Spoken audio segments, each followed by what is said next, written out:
అందరికీ నైట్ అన్నం అట్లనే ఉంది కదా! అదైతే పూసైతే యేసుకుందామనైతే యేసుకుంటున్నా. ఇందులో నేను మనకు ఉంది తొందర బాగా ఎక్కువ. ఇక నేనేం చేసినా అంటే అందులో పోపు దినుసులేసేసిన.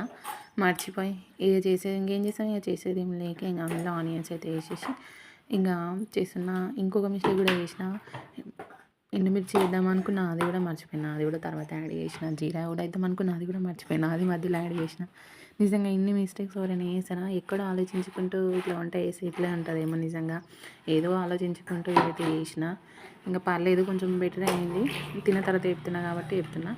ఇగ బావుంది కానీ ఎక్కువ ఇట్లా ఎయ్యను నేను.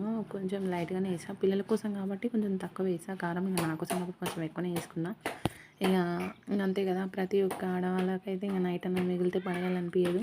ఎక్కువ శాతం మేము ముందే కొనుక్కొని తింటున్నాం కదా! ఇంగా ఇట్లా చేసుకొనే తింటాం ఎక్కువ. ఎక్కువ శాతం అయితే పడేయను అన్నం అయితే నేను. ఇంగా బావుంది టేస్ట్ అయితే.